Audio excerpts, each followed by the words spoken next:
Is this a solution to help those who are homeless? Some cities and communities have looked into tiny homes. Organization New Leaf Community was building its own project in North Las Vegas, but the city tells us the land isn't zoned for it, and it wasn't allowed after warnings and a legal battle ordered it torn down. So in the spring, city officials claim what they built, it's just not a safe option. The group is fighting to bring these homes back.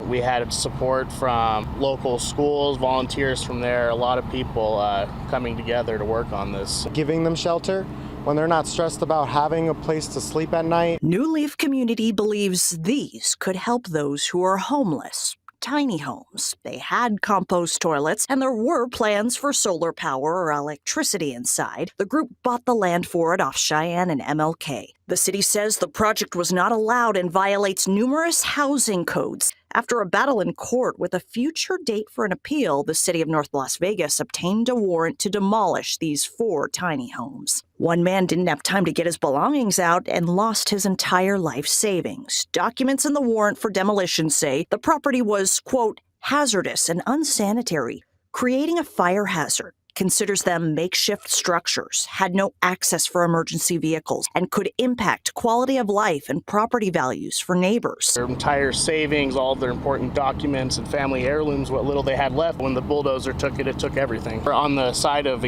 being eco-friendly, and so we had built a Bokashi composting toilet system. And so these claims that there was just human waste around is completely ridiculous. This is a model that works all around the country, and it's pretty cool to me. If the issue was the safety, the residents themselves feel safer in the huts than they do in the streets. The group continues to support the people who no longer live here, wants to rebuild, and continues to ask the city of North Las Vegas what it would take, like install a sewage system. City officials tell me by phone they tried for months to communicate this project was not permitted, and says the land is zoned for traditional spaces like a single-family home or apartments. North Las Vegas does not have an ordinance for tiny homes. In a statement, the ramshackle arrangements located on the property were non-permitted structures and significantly increase the dangers of death from building collapse, fire, and exposure to extreme temperatures.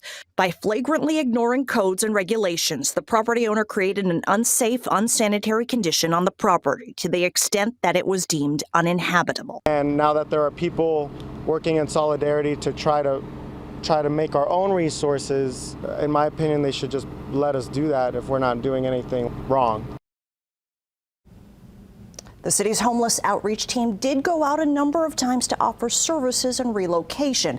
New Leaf continues to help those who were displaced and others living in the heat, bringing them much needed supplies. We have information on our website how you can donate.